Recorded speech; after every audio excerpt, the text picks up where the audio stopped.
ሰላም የምንሰራው ስራ የሚመቻችሁ ከሆነ ቻናላችንን ሰብስክራይብ በማድረግና ሜምበርሺፕ በመግዛት አበረታቱን። ፊልሙ የሚጀምረው ሊንዳ ፕሪስተን ስትራቴጂክ ሶሉሽንስ ወደሚባል የስራ ቦታዋ ስትገባ እያየን ነው። እሷም በስትራቴጂክ ፕላኒንግ ክፍል ውስጥ ስራ አስኪያጅ ሆና ትሰራለች። የስራ ባልደረባዋ ዶኖቫን ስለ ድርጅቱ ሪፖርት ይጠይቃታል። እሷም ሁሉም ኢንዴክሶች ከሚቀጥለው ዓመት ከተገመተው የሩብ ዓመት የሊዝ አሃዞች ጋር የሚዛመዱ መሆናቸውን እንዳረጋገጠች ገልጻ ሪፖርቱን ትሰጠዋለች። እሱም በጣም ጎበዝ እንደሆነች ይነግራታል። ወደ ስብሰባ ክፍል ስትከተለው ስብሰባው ትንሽ እንደሆነና እሱ ፋይሉን ለማስቀመጥ ብቻ እንደሚገባ ይነግራታል።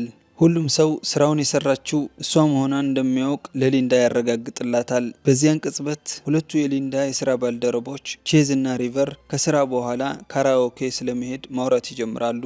ሊንዳ እሷም እረፍት እንደሚያስፈልጋት በመግለጽ በውይይቱ ለመሳተፍ ትሞክራለች። ነገር ግን ችላ ይለዋታል። ከዚያም ዶኖቫን ወደ ስብሰባ ክፍል ገብቶ ሪፖርቱን ስራውን በሙሉ እሱ እንደሰራው አድርጎ ለቦርዱ አባላት ሲያቀርብ ታየዋለች።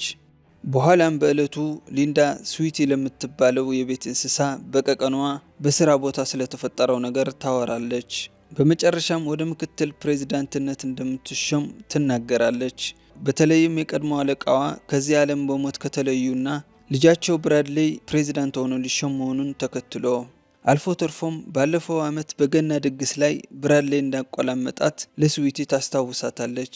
እናም እድገቱን ስታገኝ ወደ ትልቅ አፓርታማ እንደሚሄዱ በደስታ ለስዊቲ ትነግራታለች። ከዚያም ሊንዳ የምትወደውን ሪያሊቲ ሾው ሰርቫይቨርን ለመመልከት ቴሌቪዥን ትከፍታለች።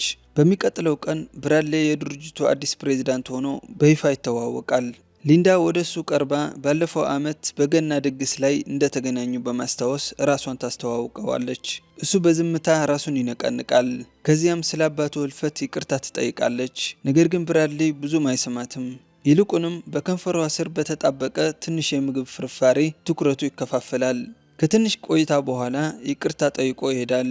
ስራ አስፈጻሚው ፍራንክሊን ስለ ወደት ሁኔታ ሲያስረዳ ብራድሊ ቀደም ብሎ ከሊንዳ እንደተላለፈበት ግልጽ የሆነ ትንሽ የምግብ ፍርፋሪ በእጁ ላይ በድንገት ያስተውላል። ፍራንክሊንን እንዲያሸተው ይጠይቀዋል። ፍራንክሊን ሳይወድ በግድ አሽትቶት ቱና አሳ መሆኑን ይነግረዋል። እንዴት ያለች አጸያፍ ሴት ናት!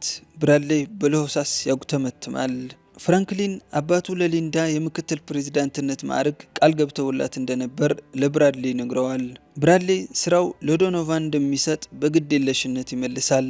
ፍራንክሊን ሊንዳ በጣም ታታሪ ሰራተኛ እንደሆነችና አባቱም በሁሉም ነገር በእሷ ላይ ይመኩ እንደነበር ይነግረዋል።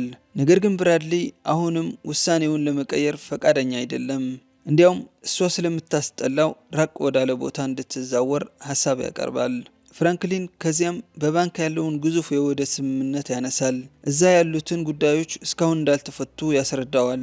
በተጨማሪም ዶኖቫን ብቻውን ሊወጣው እንደማይችል ይጨምራል። ብራድሊ ተንፍሶ ዶኖቫንን ለማገዝ ሊንዳን እንደሚጠቀሙባትና ከዚያም እንደሚያባርሯት ይናገራል። በኋላም ሊንዳ ዶኖቫንና ብራድሊ አብረው ሲስቁ አይታ በጣም የቀረቡ እንደሚመስሉ አስተያየት ትሰጣለች። ሪቨር ምክንያቱ ዶኖቫን ወደ ምክትል ፕሬዝዳንትነት በማደጉ እንደሆነ ትነግራታለች። በተጨማሪም ሁለቱ በኮሌጅ ጊዜ በአንድ የወንድማማች ማህበር ውስጥ እንደነበሩና አሁንም አብረው ጎልፍ እንደሚጫወቱ ትገልጻለች። በንዴት የተሞላችው ሊንዳ በቀጥታ ወደ ብራድሊ ቢሮ ታመራለች። በውስጥ ብራድሊ አንዲት እጩን ቃለመጠይቅ እያደረገ ነው። ለሱ ምን ያህል ርቀት ለመሄድ ፈቃደኛ እንደሆነች ይጠይቃታል። ሊንዳ ጉዳዩ አስቸኳይ እንደሆነና ወዲያውኑ እሱን ማነጋገር እንዳለባት በመግለጽ ታቋርጠዋለች። እሷ ለ7 ዓመታት ስትሰራ እሱ ግን ከድርጅቱ ጋር ለ6 ወራት ብቻ እንደሰራ በመጠቆም ለዶኖቫን እድገት ስለመስጠቱ ትጋፈጠዋለች። ብራድሊ ራሱን ነቀነቀና እንድትቀመጥ ይጠይቃታል። ስራዋን እንዳየና በቁጥሮች ችሎታዋ እንደተደነቀ ይነግራታል። ነገር ግን እሷ የሰው ስላልመሰለችው በስራ አስፈጻሚነት ቦታ እንደማያያትና ይህ ሚና ማራኪ በሰው ዘንድ ተወዳጅ የሆነና ጎልፍ የሚጫወት ሰው እንደሚፈልግ ይናገራል። ከዚያም ጥርሷ ላይ የሆነ ነገር እንደተጣበቀ በግድ የለሽነት ይጠቁማታል። ሙሉ በሙሉ ተዋርዳ ሊንዳ ስሜቷ መቆጣጠር ያቅታታል።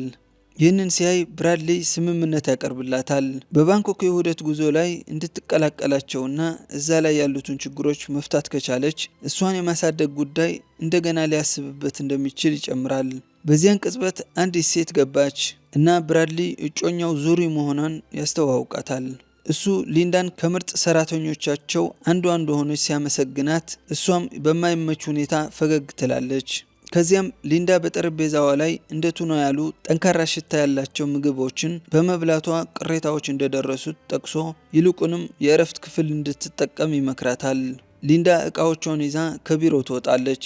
በዝምታ ለራሷ እንደነበረችው በቂ መሆኗን ትነግራለች። ከጥቂት ቀናት በኋላ ሊንዳ ለባንኮክ የውህደት ጉዞ ለመሄድ ዝግጁ ሆና ወደ አንድ የግል አየር ማረፊያ ትደርሳለች። እዛ ላይ ስትሰራ ሌሊቱን ሙሉ እንዳደረችና ክፍተት አግኝታ ሊሆን እንደሚችል በደስታ ለብራድሊ ትነግረዋለች። ነገር ግን እሱ ችላ ብሎ ሁሉም ሰው ወደ አውሮፕላኑ እንዲገባ ያዛል። ሊንዳ በበረራ ወቅት እዛ ላይ መስራቷን ስትቀጥል ዶኖቫን ለሰርቫይቨር ፕሮግራም ከቀረቡት የሊንዳ የድሮ የኦዲሽን ቴፖች አንዱን ይከፍታል። በቪዲዮው ውስጥ ሊንዳ እሳትን ለመጀመር 3 የተለያዩ መንገዶችን እንደምታውቅና ተፈጥሮን ምን ያህል እንደምትወድ ትናገራለች። ሊንዳ የጆሮ ማዳመጫዎቿን አውልቃ ሁሉም ሰው ሲስቅባት ትሰማለች። በንዴት እየተንቀጠቀጠች ስትሰራው የነበረን ፋይል በፍጥነት ትሰርዘዋለች። በዚያን ቅጽበት አውሮፕላኑ በድንገት ከባድ የአየር መረበሽ ውስጥ ይገባል። የበረራ አስተናጋጁ ሁሉም ሰው የመቀመጫ ቀበቶው እንዲያስር ትጮኻለች። ከደቂቃዎች በኋላ የአውሮፕላኑ ውስጥ የአየር ግፊት መቀነስ ይጀምራል እና በአንደኛው መስኮት ላይ ቀዳዳ ይፈጠራል። ሊንዳ በፍጥነት እጇን ለዶኖቫን እሱን ለመርዳት ትሰጣለች። ነገር ግን እሱ መቀመጫዋን ጠይቆ ሊያንቃት ይሞክራል። በፍጥነት በማሰብ ሊንዳ ሹኳ ይዛ ትወጋዋለች። የዶኖቫን ክራባት በሩ ላይ ይያዛል እና ሊንዳን እንድትረዳው ይለምናታል። በዚህ ጊዜ ግን እሷ ችላ ትለዋለች። ከሰከንዶች በኋላ አውሮፕላኑ ወደ ባህር ውስጥ ይከሰከሳል። አውሮፕላኑ በውሃ ሲሞላ ሊንዳ የመቀመጫ ቀበቶዋን ፈታ ወደ ላይ መዋኘት ትጀምራለች። በመጨረሻም ራሷን ትስታለች። በሚቀጥለው ቀን ሊንዳ በማዕበል ወደ ዳርቻ ከተገፋች በኋላ ራቅ ባለ ደሴት ላይ ከእንቅልፏ ትነቃለች። ለሰዓታት ከተራመደች በኋላ ብራድሊን በአሸዋ ላይ ራሱን ስቶ ወድቆ ታገኘዋለች። ለጉዳት ትፈትሸዋለች እና በእግሩ ላይ ጥልቅ ቁስል እንዳለ ታገኛለች። እረፍት የሚያደርጉበት ቦታ እንደሚያስፈልጋቸው ስለተገነዘበች ትንሽ ካምፕ ትሰራለች።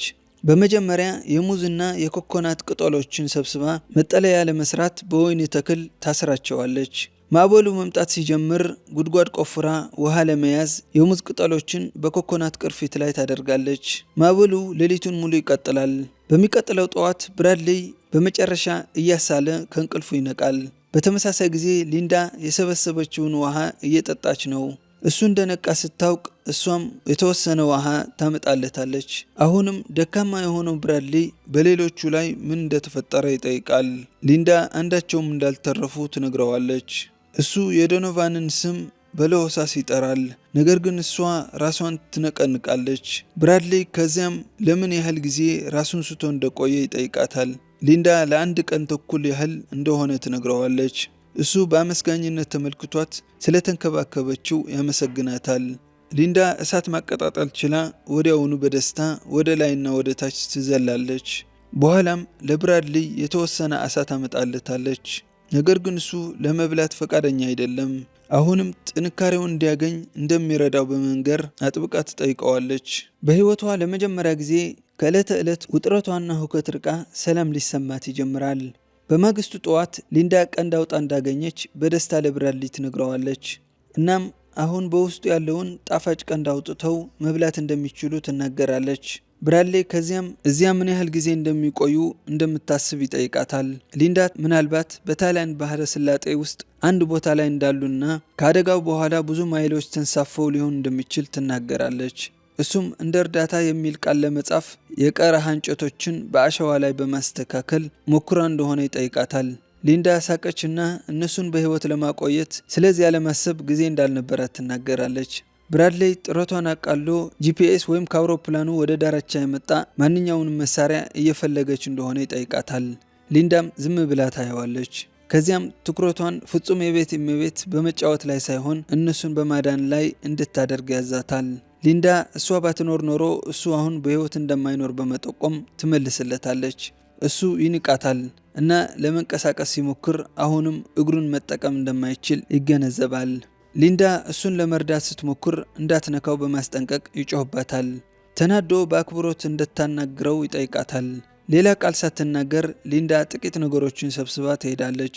እሷን እየተከተለ ወዴት እንደምትሄድ ይጠይቃታል። እስክትመለስ ይጠብቃታል። ነገር ግን ሙሉ ቀን ያልፋል እና አሁንም አልተመለሰችም። ተስፋ ቆርጦ ውሃ እንዲሰጠው መጮህ ይጀምራል።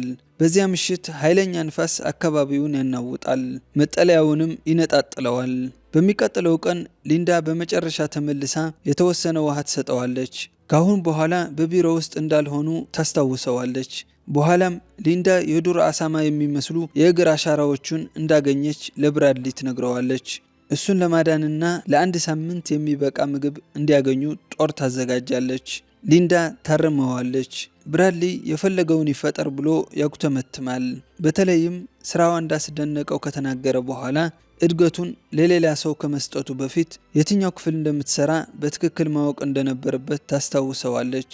ብራድሊ አንዳንድ ጊዜ አለቃ ከባድ ውሳኔዎችን ማድረግ እንዳለበት ይናገራል። እሷ አሳማውን ለመከታተል ወደ ጫካ ትገባለች። በድንገት ወደ እሷ ይሮጣል። እሷም ሮጧ ትደበቃለች። አሳማው ትኩረቱ ሲከፋፈል እሷ ወርዳ ጦሩን በቀጥታ ወደ ውስጥ ትሰካዋለች። አደን እንደምትወድ በግድ የለሽነት ለብራድሊ ትነግረዋለች። በዚያ ምሽት ሊንዳ አሳማውን ትሰራለች እና በመጨረሻም ትክክለኛ ምግብ ይበላሉ። ብራድሊ በጣም እንደሚጣፍጥ አምኖ ይቀበላል እና ሊንዳም በሳቅ ከመፍረሷ በፊት በስምምነት ራሷን ትነቀንቃለች። ብራድሊ ምን እንደሚያስቅ ሲጠይቃት እሱ እንደ ግንድ ተቀምጦ ሳለ እሷ ነበረች ቤከን ይዛ የመጣችው በማለት ትቀልዳለች። በሚቀጥለው ቀን ሊንዳ ጫካውን ስትቃኝ የንጹህ ውሃ ምንጭ ታገኛለች። በፍጥነት ገላውን ትታጠባለች እና ልክ ልትወጣ ስትል ራቅ ብሎ ጀልባ ታያለች። እርዳታ ለመጠየቅ ልትጮህ ስትል ራሷን አቆማ በዝምታ ገና ነው ብላ ታጉተመትማለች። ወደ ካምፑ ተመልሳ አዲስ የንጹህ ውሃ ምንጭ እንዳገኘች ለብራድሊ ትነግረዋለች። ተናዶ ብራድሊ 2 ሳምንት እንዳለፈው በመጠቆም እንዴት እስካሁን እንዳልተገኙ ይጠይቃታል። ሊንዳ በቀላሉ ለሰው ልጅ ሕልውና ቁጥር 1 ሕግ አዎንታዊ አመለካከት መያዝ እንደሆነ ትናገራለች። እሱም ጀልባ መስራት ወይም ከደሴቱ ለመውጣት አንድ ነገር ማድረግ እንዳለባቸው በመናገር ይጮሃል። ሊንዳ ራሷን ነቀነቀችና ይህ አማራጭ ሊሆን እንደሚችል ነገር ግን መጨረሻ አማራጭ ብቻ እንደሆነ ትናገራለች። ምግብ፣ ውሃና መጠለያ እንዳላቸው ትጨምርና ደሴቱ በእርግጥ ምን ያህል መጥፎ እንደሆነ ትጠይቀዋለች። ብራድሊ ይህ መሆን የሚፈልገው የመጨረሻ ቦታ እንደሆነ ይመልሳል። በፀሐይ የተቃጠለ ቆዳውን እንድታይ ጠይቋት እና ይህ ምናልባት የእሱ አይነት ህይወት ሊሆን እንደሚችል ነገር ግን የእሱ እንዳልሆነ በግልጽ ለሊንዳ ይነግራታል። እሷም ጥንቃቄ እንዲያደርግ ታስጠነቅቀዋለች። ነገር ግን እሱ ምን ማድረግ እንዳለበት የመንገር መብት እንደሌላት በመግለጽ ይጮሃል። እንዲያውም እሱ የቀጣዩ 500 ጀን ኩባንያ ዋና ስራ አስፈጻሚ መሆኑ ይጨምራል። ሊንዳም አባትህ የገነባው ኩባንያ በማለት ታሾፍበታለች። በንዴት የተሞላው ብራድሊ ወዲያውኑ ከስራ ያባረራታል እና የራሱን ካምፕ ለመስራት ይወስናል። አንክሶ የሄደ መጠለያ ለመስራት እንጨትን ለመሰብሰብ ይሞክራል፣ ነገር ግን ወዲያውኑ ይፈርሳል። ከዚያም እሳት ለማቀጣጠል ይሞክራል፣ ነገር ግን በድንገት ዝናብ መዝነብ ይጀምራል። በፍጥነት የተወሰነ ውሃ ለመሰብሰብ ይሞክራል፣ ነገር ግን ዝናቡ በድንገት ይቆማል። በማግስቱ ጠዋት ሊንዳ ብራድሊን ሰላምታ ሰጥታ ሄልፕ የሚለውን ቃል HELP ብሎ እንደጻፈው ትጠቁመዋለች። ተርቦና ደክሞ ሳለ ብራድሊ አንድ ነፍሳት ያያል። ይዞ ለመብላት ይሞክራል፣ ነገር ግን ወዲያውኑ በመጸየፍ ይተፋዋል። በመጨረሻም ኩራቱን ዋጥ አድርጎ ወደ ሊንዳ ይሄዳል። እሷም ፈገግ ብላ ጥርሱ ላይ የሆነ ነገር እንደተጣበቀ በግድ የለሽነት ትጠቁማለች። ከዚያም ያዘጋጀችውን ምግብ ያመሰግንና ቢላዋውን ያስተውላል። በጉጉት ከየት እንዳገኘችው ይጠይቃታል። ሊንዳም ወደ ዳርቻ ተጥሎ እንዳገኘችው ትነግረዋለች። ከትንሽ ጸጥታ በኋላ ብራድሊ ተንፍሶ በደሴቱ ላይም ሆነ በቢሮ ውስጥ ላደረገባት ነገር ይቅርታ ይጠይቃታል። ስለዚህ ከስራ አልተባረርኩም ሊንዳ ትጠይቃለች። እሱ ራሱን ነቀነቀና እንደሷ ያለ ሰው ከሌለ ኩባንያው እንደሚፈርስ አምኖ ይቀበላል። እንዲያውም በዚያ ቀን ወደ ቢሮው ከገባችው ፈሪ ሰው ፈጽሞ የተለየች እንደምትመስል በመግለጽ ያመሰግናታል። ሊንዳ ከዚያም በመጨረሻ እሷን ዝቅ አድርጎ እንደገመታት ለመቀበል ፈቃደኛ እንደሆነ ትጠይቀዋለች።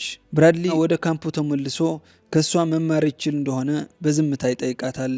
እሷም እንዲቀመጥ ትነግረዋለች። ሁሉንም ነገር ቀላል አስመስለው እንደነበር ነገር ግን ቀላል እንዳልሆነ በፍጥነት እንደተማረ አምኖ ካሁን በኋላ እሷን ለመርዳት ቃል ይገባል። ለትንሽ ጊዜ ካሰበች በኋላ ሊንዳ ለእሷ ምን ያህል ርቀት ለመሄድ ፈቃደኛ እንደሆነ ትጠይቀዋለች። ብራድሊ ወዲያውኑ ሸሚዙን ማውለቅ ይጀምራል። ነገር ግን እሷ እየቀለደች እንደሆነና እንደሱ እንዳልሆነች በመግለጽ በፍጥነት ታቆመዋለች። ከዚያም እንዲበላ ትነግረዋለች። ሊንዳ ከዚያም ብራድሊን ከውሃው በላይ ባለው ከፍ ያለ ቦታ ላይ ወደምትወደው መመልከቻ ቦታ ትወስደዋለች። ከላይ ሲደርሱ በጥንቃቄ ጠባብ ክፍተት እንዲያቋርጥ ትነግረዋለች እና በሰላም ካቋረጡ በኋላ ጥቂት የመትረፍ ህጎችን ማስተማር ትጀምራለች። ቢጫ፣ አረንጓዴ ወይም ነጭ የሆኑ ፍሬዎችን በፍጹም እንዳይበላ ታስረዳዋለች። እናም እርግጠኛ ካልሆነ መርዛማ መሆናቸውን ለማረጋገጥ መጀመሪያ በቆዳው ላይ ሊሞክራቸው እንደሚችል ትነግረዋለች። ኤክስ ቅርጽ የሰሩትን 2 ድንጋዮች እያሳየች የደሴቱ ክፍል አደገኛ መርዛማ ተክሎችና እሾሆች የተሞላ እንደሆነና መራቅ እንዳለበት ታስጠነቅቀዋለች። ወደ ኋላ መመለስ ሲጀምሩ ብራድሊ እስትንፋሱ ለመሰብሰብ ለትንሽ ጊዜ ማቆም ይችሉ እንደሆነ ይጠይቃታል። ሊንዳ ትስማማለች። ነገር ግን በድንገት ከእግሯ ስር ያሉት ድንጋዮች ይፈርሳሉ። ብራድሊ በፍጥነት እጇን ይዞ ወደ ላይ ጎትታታል። ሊንዳም ታመሰግነዋለች። በኋላም ሊንዳ ሙቀቱ ወደ ስኳር እንደሚቀይረው በማስረዳት ጥቂት ሙዞችን ወደ እሳቱ ዙሪያ ትጥላለች። ብራድሊ ቀምሷቸው በጣም እንደሚጣፍጡ ይናገራል። ሊንዳ ፈገግ ብላ ፕሩኖ የተባለ ነገር እንደሰራች ትነግረዋለች። ብራድሊ ግራ ሲጋባ በመሰረቱ በእስር ቤት ያሉ ሰዎች ለመስከር የሚያዘጋጁት የፈላ ፍሬ እንደሆነ ታስረዳዋለች። በዚያ ምሽት ፕሩኖውን አብረው ይጠጣሉ። ብራድሊ በጣም እንደሚጣፍጥ በመግለጽ ያመሰግናታል። አመሰግናለሁ ስዊቲ፣ ሊንዳ ትመልሳለች። ከዚያም በፍጥነት ይቅርታ ጠይቃ ስዊቲ የቤት እንስሳዋ በቀቀን ስም እንደሆነ እና እንደናፈቀቻት ትጨምራለች። ብራድሊ ሳቀና ለጓደኝነት ወፍ ብቻ ይዛ ብቻዋን እንደምትኖር ይጠይቃታል። ሊንዳ ከዚያም በእርግጥ ለ10 ዓመታት ያገባች እንደነበረች ትገልጻለች። ብራድሊ እንደተፋታች ይጠይቃታል። ነገር ግን እሷ በዝምታ አስተካክላ ባሏ እንደሞተ ትናገራለች። እሱ ይቅርታ ይጠይቃል። ነገር ግን እሷ ጥሩ ሰው እንዳልነበረና እንዴት ማፍቀር እንዳለበት እንደማያውቅ በመግለጽ እንዳይጠይቃት ትነግረዋለች። ብራድሊ ያ ስሜት ምን እንደሚመስል እንደሚገባው አምኖ ይቀበላል። ወላጆቹ እርስ በርስ በፍጹም እንደማይዋደዱ፣ አባቱም ሁልጊዜ እንደማይገኝና እናቱ ተሳዳቢ እንደነበረች ይናገራል። ምንም እንኳን የራሱ አባት አስከፊ ስለነበር እሷን እንደማይወቅሳት ቢገልጽም፣ እሷም እንደ ብራድሊ ያሉ ሰዎች ጭራቆች ሆነው እንደማይወለዱ ይልቁንም እንደሚፈጠሩ አስተያየት ሰጠዋለች። ብራድሊ በቀላሉ ፈገግ ይላል። ከዚያም ባሏን ለመተው አስባ እንደሆነ ይጠይቃታል። ሊንዳ በየቀኑ እንደምታስበውና ነገር ግን ብቻዋን መቅረት ስለፈራች እንዳልተወችው ትናገራለች። ብራድሊ ባሏ እንዴት እንደሞተ ስጠይቃት የመኪና አደጋ እንደሆነ ትናገራለች። የመጠጥ ችግር እንደነበረበትና በሚጠጣበት ጊዜ ሁሉ የመኪና ቁልፎችን እንደምትደብቅ ታስረዳዋለች። ነገር ግን አንድ ቀን ጸቡ በጣም ስለከፋ ቁልፎቹን ለመስጠት ፈቃደኛ ባለመሆኗ አስከፊ ነገሮችን አድርጎባታል። ይህንን ታሪክ ከዚህ በፊት ለማንም ተናግራ እንደማታውቅ ትነግረዋለች። ከትንሽ ጸጥታ በኋላ ምናልባት ይህችን ደሴት መልቀቅ እንደሌለባቸው ትናገራለች። በሚቀጥለው ጠዋት ሊንዳ በከባድ ራስ ምታት ከእንቅልፏ ትነቃለች። ራቅ ብላ ብራድሊ በባህር ውስጥ ሲታጠብ ታያለች። ብዙም ሳይቆይ ኃይለኛ ማዕበል ካምፓቸውን ማፍረስ ይጀምራል። ካሁን በኋላ እዚያ መቆየት እንደማይችሉ ስለተገነዘበች ሊንዳ በፍጥነት ወደ አንድ የተደበቀ ዋሻ ትወስደዋለች። ሁሉንም ነገር ትተው በብርድ እየተንቀጠቀጡ ብራድሊ በጣም እንደሚበርድ ገልጾ ለሰውነት ሙቀት ወደ እሱ እንድትቀርብ ይጠይቃታል። ከጥቂት ጊዜ በኋላ ሊንዳ ከእንቅልፏ ነቅታ ወደ ካምፓቸው ስትመለስ ሙሉ በሙሉ እንደፈረሰ ታያለች። ከዚያም ለብራድሊ የሆነውን ነገር ትነግረዋለች። በጣም ወደ ዳርቻው ተጠግታ በመስራቷ ራሷን ትወቅሳለች። ብራድሊ ችግር እንደሌለው ገልጾ እንደገና ሊሰሩት እንደሚችሉ ሀሳብ ያቀርባል። በዚህ ጊዜ ከፍ ያለ ቦታ ላይ ለመስራት ይወስናሉ። በተጨማሪም እግሩ እየተሻሻለ እንደሆነና መርዳት እንደሚችል ይነግራታል። ስለዚህ ሁለቱም አብረው አዲስ ካምፕ መስራት ይጀምራሉ። ብራድሊ ቢላዋውን ሲጠይቃት ሊንዳ ያለ ቢላዋ መስራት መማር እንዳለበት ትነግረዋለች። እሱም ራሱን ነቀነቀ እና እግሩ ስለደነደነ ወደ ከፍታው ቦታ አጭር የእግር ጉዞ እንደሚያደርግ ይናገራል። ሊንዳም ትቀላቀለዋለች። ብራድሊ በደሴቱ እንዴት መኖር እንዳለበት ስላስተማረችው አመስግኗት እና እዚያ ያሳለፈው ጊዜ በከንቱ እንዳልጠፋ ይናገራል። ሊንዳም ተመሳሳይ ስሜት እንደሚሰማት ትናገራለች። ብራድሊ እሷ ከክሹና እረፍት እንድታደርግና እራት ለመስራት ጥያቄ ያቀርባል። ሊንዳ ፈገግ ብላ ትስማማለች። ሌሊቱ ይገባል እና ሊንዳ ልብሷን ስታስተካክል ብራድሊ በሚያስደንቅ ሁኔታ ጣፋጭ ምግብ ያቀርባል። ስትቀምሰው በእውነት ተደንቃ በጣም ጥሩ እንደሆነ ትናገራለች። ምግብ ማብሰል ይችል እንደሆነ ትጠይቀዋለች። ነገር ግን እሱ ራሱን ነቀነቀና እቤት ውስጥ ምግብ እንደሚያዙ ወይም ሼፍ እንደሚያበስልላቸው ይናገራል። ብራድሊ በዝምታ ራሱን ይነቀንቃል። በድንገት ሊንዳ ሲያዞራት መሬት ላይ ትወድቃለች። ብራድሊ ወዲያውኑ በቁጥቋጦ ውስጥ በድብቅ ሲሰራው የነበረውን ጀልባ ከጥቂት ዕቃዎች ጋር ይዞ ብቻውን ለማምለጥ ይሞክራል። የመጀመሪያውን ጠንካራ ማዕበል መቋቋም ይሳካለታል። ነገር ግን ማዕበሉ በፍጥነት ያሸንፈውና ወደ ውሃው ውስጥ ይጎተታል። ሊንዳ ወደ ውሃው ገብታ ወደ ዳርቻ ትጎትተዋለች። እሷ አሁንም ከመርዝ የተነሳ እያስታወከች ነው። በሚቀጥለው ቀን ብራድሊ ሊመርዛት እንደሞከረ አምኖ ይቀበላል። በሚያስደንቅ ሁኔታ ሊንዳ በእርጋታ አስቀድማ እንደምታውቅ ትነግረዋለች። ምግቡ መራራ እንደነበረ ታስረዳዋለች። ነገር ግን እንዲህ አይነት ነገር ያደርጋል ብላ አስባ እንደማታውቅ ትገልጻለች። በተጨማሪም አንድ ሰው ለመግደል ከዚያ የበለጠ መርዛማ ፍሬዎች እንደሚያስፈልጉ ትጠቁማለች። ከዚያም ሊንዳ የተጠበሰ ኦክቶፐስ ትሰጠዋለች። ብራድሊ ለእሷም የተወሰነ ያቀርብላታል። ነገር ግን እሷ ሆዷ አሁንም ጥሩ ስሜት እንደማይሰማው በመግለጽ እምቢ ትላለች።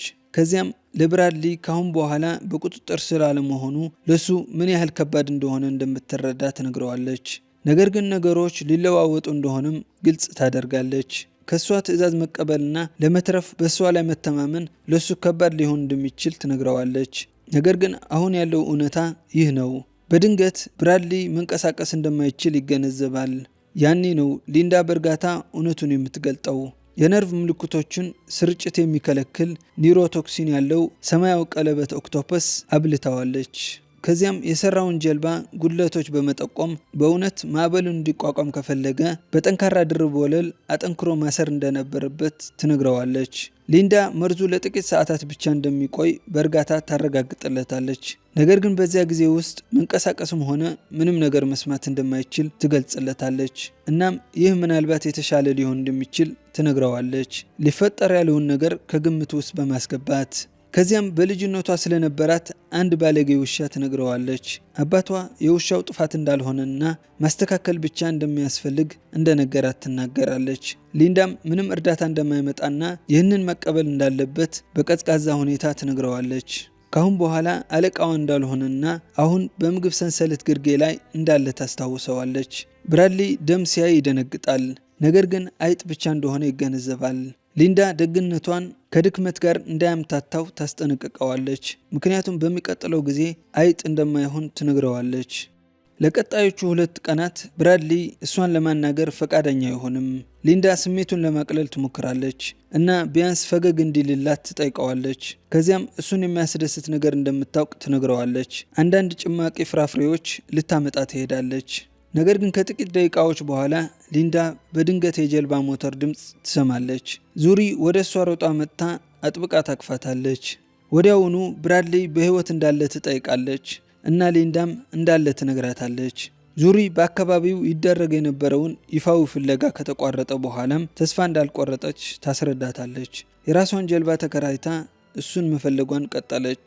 ከዚያም ሊንዳን ወደ ብራድሊ እንድትወስዳት ትጠይቃታለች። ሊንዳ ራሷን ነቀነቀች። በመንገድ ላይ ሁለቱ ብቻ እንደሆኑ ወይም በአቅራቢያው የሚጠብቅ የማዳን ቡድን እንዳለ ትጠይቃለች። የጀልባው ካፕቴን እነሱ ብቻ እንደሆኑ ይነግራታል። አቋራጭ መንገድ ነው በማለት ወደ ከፍታው ቦታ ትመራቸዋለች። ዙሪ ሊንዳ ወደ መደበኛ ሕይወቷ ለመመለስ በጣም እንደጓጓች በደስታ ትናገራለች። ሊንዳ መልስ አትሰጥም። ይልቁንም የጫማ ማሰሪያዋን ማሰር እንዳለባት ገልጻ ዙሪ ቀድማ እንድትሄድ ትጠይቃታለች። ካፕቴኑ እና ዙሪ ሊንዳን እንድትረዳቸው ይለምኗታል። ከጥቂት ጊዜ በኋላ ሊንዳ ወደ ካምፑ ተመልሳ ቦርሳውን መሬት ላይ ትጥልና ቃል ሳትናገር በጸጥታ መጠለያ ውስጥ ትተኛለች። ከትንሽ ቆይታ በኋላ ብራድሊ በአቅራቢያው አዲስ የጀልባ አሻራዎች እንዳየና ሄደው ማየት እንዳለባቸው ይነግራታል። ነገር ግን ሊንዳ የህመም ፈቃድ ላይ ነኝ ብላ ትመልሳለች። በዚያ ምሽት ሊንዳ አንድ ሰው ሲጮህ ሰምታ በድንገት ከእንቅልፏ ትነቃለች። ወደ ዳርቻው ተመለከተችና ዙሪ ከባህር ውስጥ ስትወጣ ታያለች። ዙሪ ልትገድላት እንደሞከረች ከሰሰቻትና ገዳይ ብላ ትጠራታለች። ነገር ግን ይህ ሁሉ ቅዠት ብቻ ይሆናል። በማግስቱ ጠዋት ብራድሊ የዱር አሳማ ለማደን ይዘጋጃል። መሳሪያውን ይዞ በዝምታ በጫካ ውስጥ ይንቀሳቀሳል። ነገር ግን በአጋጣሚ ቅርንጫፍ ላይ ይረግጣል። ይህም አንበሳውን ያስደነግጣል። ወደፊት ሲመለከት በአሸዋ ውስጥ የተቀበረ ነገር ያስተውላል። በቅርበት ሲመለከት የአልማዝ ቀለበት እንዳለው ያያል። ዮዙሪ መሆኑን ሲያውቅ ስሜቱ ተሰብሮ መጮህ ይጀምራል። ወደ ካምፑ ተመልሶ ሊንዳን ይጋፈጣታል። ዙሪ እንደገደለቻት እንዲያውቅ ይጠይቃል። ሊንዳ በእርጋታ ዙሪ እሷን ለመርዳት ስትሞክር እንደተሸራተተች ትናገራለች። ብራድሊ ለምን ቀደም ብላ እንዳልነገረችው እየጠየቀ ይጮህባታል። ሊንዳም ለማንኛውም እንደማያምናት ትመልሳለች። እሱ አሁንም እንደማያምናት ይናገራል እና እሷም በአጋጣሚ እንደሆነ ትምላለች። ብራድሊ ከዚያም በቀዝቃዛ ሁኔታ ልክ እንደ ባልሽ ሞት በአጋጣሚ ነበር ይላታል። በንዴት የተሞላችው ሊንዳ ቢላዋውን ለመውሰድ ትሞክራለች። ነገር ግን ብራድሊ አስቀድሞ ወስዶታል። ወዲያውኑ ለማምለጥ ወደ ጫካ ትሮጣለች። እሱም ይከተላታል። በዚህ ወደ ከባድ ትግል ይገባሉ። ብራድሊ የሊንዳን ፀጉር በጉልበት ሲነቀል እሷም ነክሳው ትታገላለች። በመጨረሻም ሊንዳ ድንጋይ አንስታ ትመታዋለች። ብራድሊ በንዴት መሳቅ ይጀምራል። ሊንዳ ከዚያም አፏን ከፍታ ዮዙሪን የአልማዝ ቀለበት አሳይታ ትውጠዋለች። በንዴት የተሞላው ብራድሊ እንደገና ያጠቃታል። ነገር ግን እሷ ቢላዋውን ይዛ ትወጋዋለች። እሱም ለማምለጥ ችሎ ሊንዳ እንዳይገባበት ወደ አስጠነቀቀችው የደሴቱ ክፍል ይሮጣል። እዚያም አንድ የቅንጦት መኖሪያ ቤት ያገኛል። እርዳታ ለመጠየቅ ይጮሃል። ነገር ግን ማንም አይመልስም። ተስፋ ቆርጦ በርን ከፍቶ ወደ ውስጥ ይሮጣል። ቢላዋ ይፈልጋል። ነገር ግን በድንገት የሊንዳን ድምፅ በድምፅ ማጉያው ይሰማል። እሷም ከአንዱ በስተቀር ሁሉንም አስቀድማ እንደጣለቻቸው በእርጋታ ትነግረዋለች። ከዚያም ሳቀችና ቢላዋ ዝም ብሎ ወደ ዳርቻ ይመጣል ብሎ እንዴት ሊያምን እንደቻለ ትጠይቀዋለች። ሊንዳ ከዚያም እውነቱ ትገልጣለች። መኖሪያው የአንድ ቢሊዮኔር መሆኑ ትጠቅሳለች። ከገባች በኋላ ያደረገችው የመጀመሪያ ነገር ደህንነቱን ማጥፋት ነበር። ይህም ባለቤቱ ፈጽሞ ያላስተዋለው ነገር ነው። በተጨማሪም ከረጅም ጊዜ በፊት ሊታገሉት ይችሉ እንደነበር ትናገራለች። ነገር ግን ገና ለመሄድ ዝግጁ አልነበረችም። ተንከባካቢዎቹ መኖሪያውን ከለቀቁ በኋላ የደህንነት ኮዱን በቃሏ ከያዘች በኋላ እንደገባች ታስረዳለች። በተጨማሪም ይህን ሁሉ ጊዜ ስታመጣለት የነበረው ምግብ በእርግጥ ከመኖሪያው እንደነበር ትነግረዋለች እና ሊንዳ ከእሱ ጋር ጊዜ ማሳለፍ በእውነት እንዳስደሰታት ትናገራለች። ወዲያውም አዲሷ ስዊቲ ብላ ትጠራዋለች። ነገር ግን ከዚያ በኋላ የሆነ ነገር ያልታቀደ እንደነበር ትናገራለች። ምናልባትም ሁለቱ ብቻ በህይወት መትረፋቸው የእጣ ፈንታ ስራ ሊሆን እንደሚችል ትጠቁማለች። እሷ በመኖሪያ ቤት ውስጥ ጠመንጃ ታገኛለች። ነገሮች በመካከላቸው በጣም በተለየ መንገድ ሊጠናቀቁ ይችሉ እንደነበር ትነግረዋለች። ብራድሊ ሁሉንም ሰው በክፉ ይዝ የነበረ አስከፊ ሰው እንደነበረ አምኖ ይቀበላል። ደሴቱና እሷ እንደለወጡት ይናገራል። ከዚያም ሁለተኛ እድል እንዲሰጠው ይለምናል። ፍቅሩን በመግለጽና በደሴቱ ላይ ለዘላለም አብረው መቆየት እንደሚችሉ ሀሳብ ያቀርባል። ነገር ግን በድንገት ሊንዳ አንድ የጌጥ ዕቃ የቀንድ ቅርጹ እንደጠፋባት ታስተውላለች። እሷ ምላሽ ከመስጠቷ በፊት ብራድሊ ያጠቃታል። ሊንዳ በፍጥነት ግድግዳው ላይ ያለውን የጎልፍ መምቻ ትይዛለች። ብራድሊ ጠመንጃውን ይዞ ወደ እሱ ይስባል። ነገር ግን ጥይት ስለሌለው አይተኩስም። ሊንዳ በጎልፍ መምቻው አጥብቃ መታው በመጨረሻ ትገለዋለች። አሁን የፕሪስተን ሶሉሽንስ ፕሬዝዳንት የሆነችው ሊንዳ ከአውሮፕላን አደጋ ከተረፈች ከአንድ ዓመት በኋላ በታዋቂ ሰዎች የጎልፍ ውድድር ላይ ትታያለች። አንድ ዘጋቢ ከባህር መሃል የታደገች ብቸኛዋ ሰው በመሆን እንደ እውነተኛ ሰርቫይቨር ያስተዋውቃታል። ዘጋቢዋ እንደገና እንዴት መትረፍ እንደቻለች ትጠይቃታለች። ሊንዳ የጠፉት የሥራ ባልደረቦቿ ትዝታዎች እንዳበረታቷት በእርጋታ ትመልሳለች። በልምዷ ላይ የተመሰረተና በብዛት የተሸጠው መጽሐፏ ወደ ፊልም በመቀየሩ ምን እንደሚሰማት ስትጠየቅ ሊንዳ ደስተኛ እንደሆነች ትናገራለች። በተጨማሪም ቀጣዩን መጽሐፏን ለመጻፍ እንዳቀደች ትገልጻለች። ይህም ሰዎች አንድ ነገር እንዲረዱ ስለምትፈልግ ነው። ምንም እርዳታ አይመጣም፣ ስለዚህ ራስን ማዳን ብትጀምር ይሻላል። ፊልሙም በዚህ ንግግር ያበቃል። ስለተከታተላችሁኝ ከልብ አመሰግናለሁ።